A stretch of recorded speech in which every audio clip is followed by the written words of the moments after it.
रसूल बख्श साहब, हमने देखा माजी करीब में नून लीग का जो बयानिया रहा है वो एंटी इस्टेब्लिशमेंट रहा है, लेकिन आज जो गुफ्तगू की साबिक वज़ीर आज़म ने उनका टारगेट साबिक जजेस थे, उनके एहतसाब की वो बात कर रहे हैं। क्या लगता है आहिस्ता आहिस्ता नवाज शरीफ अपने असल और पुराने मौक़िफ़ की तरफ वापस जाएंगे पार्टी सदारत संभालते ही? मेरा ख्याल ये है कि ये बातें करना कि अदलिया ने मुझे निकाला है, फिर हमें ये तो सोचना पड़ेगा कि जिस अदलिया ने मियाँ साहब को निकाला था वो आज़ाद अदलिया थी, और अगर आज़ाद नहीं थी तो उसके पीछे कौन से वो अवामिल थे और कौन सी वो ताकतें थीं जिनसे वो फ़ैसले लिखवा रही थीं। और अगर मामला पाकिस्तान में अदलिया की आज़ादी का है तो जो कुछ आज बातें हो रही हैं, जो लोग इस वक्त अदलिया पर चढ़ाई कर रहे हैं, उनके बारे में मियाँ साहब का क्या मौक़िफ़ है, उनके बारे में भी तो बात करनी चाहिए कि क्या वो लोग जो अदलिया के ऊपर इस वक्त हमले कर रहे हैं वो दुरुस्त हैं या वो अदलिया के जजेस दुरुस्त हैं जो ये कह रहे हैं कि मुदाखलत हो रही है और ये मामला अदालत में चल रहा है। और मियाँ साहब पाकिस्तान के मंझे हुए पुराने अब सीनियर तरीन सियासतदान हैं, और जरदारी साहब भी वो तो कोई बात इस बारे में नहीं कर रहे। मामला अदलिया का नहीं है, मामला असल में कि ताकत का मरकज़ कहाँ पे है, कहाँ होना चाहिए और उसकी बुनियाद क्या होनी चाहिए।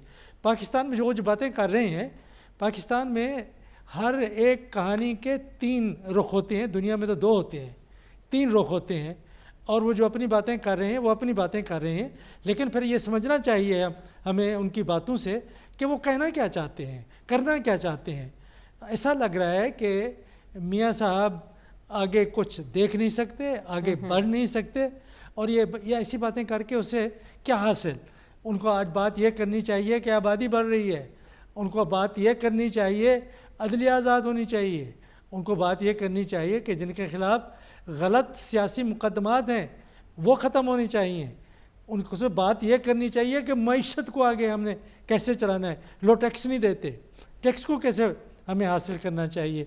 पाकिस्तान में एक बात आज मुझे बहुत अच्छी लगी राना सनाउल्लाह साहब की, उन्होंने कहा कि बहुत अच्छी बात कही है। आजकल मेरे ख्याल में वो अच्छे सियासतदान पहले भी थे लेकिन अब वो मुदब्बर बनने की कोशिश कर रहे हैं। बहुत अच्छी बात की है उन्होंने कि हमारी इस्टेब्लिशमेंट को, हमारे सियासतदानों को, हमारे हिज़्ब इख्तिलाफ़ को, हमारी अदलिया को, हम सबको तब्दील होना होगा। अगर हम तब्दील नहीं होते पाकिस्तान तब्दील नहीं होता, और अगर पाकिस्तान तब्दील नहीं होता तो आप जो हालात इस वक्त हैं आने वाले हालात उससे कहीं ज़्यादा बुरे होंगे। तो ये ज़िम्मेदारी सबकी है। तो ये ज़िम्मेदारी मियाँ साहब, सवाल ये करना चाहता हूँ कि जो आज की प्रेस कॉन्फ्रेंस है उसके तनाजुर में मियाँ साहब क्या करना चाहते हैं पाकिस्तान के साथ, वो कुछ लाहे अमल दें, कोई हिकमत अमली दें, कोई आगे की बात करें, और ये करें कि क्या वो आवाम को और रियासत को, सियासतदानों को एक दूसरे के साथ जो जेलों में हैं और जेलों के बाहर इक़्तिदार में हैं, जो इंतखाबात हुए उनके बारे में वो बात कर सकते हैं। दुरुस्त हुए दुनिया क्या कहती है। आप कह रहे हैं आज की उनकी तकरीर के बाद ये सवाल जन्म ले रहा है कि आखिर नवाज शरीफ साहब चाहते क्या हैं। रसूल बख्श साहब, आपकी नज़र में पार्टी के सदर जो हैं हुकूमती कारकर्दगी की बेहतरी में किस हद तक किरदार अदा कर सकते हैं? बुनियादी किरदार अदा कर सकते हैं और मियाँ साहब को करना चाहिए। पहली बात जो करनी चाहिए वो ये है कि जो लोग करप्शन में मुलविस हैं हुकूमत में, उनका एहतसाब करें। अगर उनका एहतसाब नहीं करेंगे तो आपकी गवर्नेंस कभी बेहतर नहीं होगी, और उसी तरीके से आपकी रियासती इदारे, हुकूमती इदारे गैर फ़ाल भी रहेंगे और साथ साथ ज़वाल भी उसी तरह के तरीके से होता रहेगा, और मुआशरे के अंदर तक उसका जहर असर करता रहेगा। तो अभी पहली बात जो उनको करनी चाहिए, जो साबित करना चाहिए कि ये जो गंदम जिस तरीके से मंगवाई गई है और पंजाब में इतना बड़ा बहरान है काश्तकारों का, उसके बारे में मियाँ साहब क्यों खामोश है।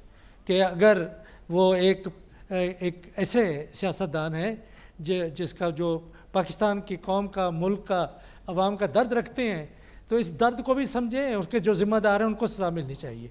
नौकरशाही में हर जगह के ऊपर जहाँ पे हुकूमत में किसी के पास कोई अख्तियार है, इस वक्त वो अख्तियार को बेच रहा है और लोगों का खून नचोड़ रहा है हर सतह पे।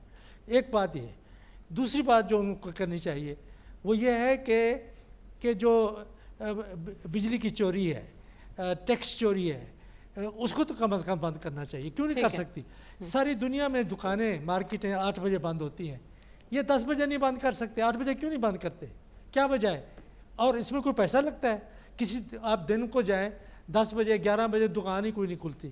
یہ کلچر پاکستان کا بن چکا ہے. شام کو ٹریفک رش ہوتا ہے ہر جگہ کے اوپر. یہ عام سی چیزیں ہیں. تیسری بات، جو پاکستان میں ہر جگہ پانی کا ضیاع ہے، ہمارے اپنے ذرائع کا ضیاع ہے. یہ ہندوستان کا نقشہ دیکھ لیں، بنگلہ دیش کا نقشہ دیکھ لیں، جنوبی ایشیا کے دیگر ممالک کا نقشہ دیکھیں گوگل کے اوپر. وہ جنگلات لگا رہے ہیں، ہم جنگلات کاٹ رہے ہیں. کوئی محکمہ جنگلات ہے پاکستان کا؟ کوئی نیشنل پارک ہے پاکستان کا؟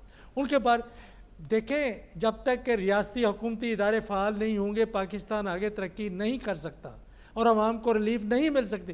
یہ ریلیف نہیں ہوتی کہ بجلی کی قیمت کر دی، کم کر دی، زیادہ کر دی، پیٹرول کی. یہ ریلیف نہیں ہے. ریلیف یہ ہے کہ انصاف ملے اور وسائل جو ہیں وہ صحیح طریقے سے استعمال ہوں.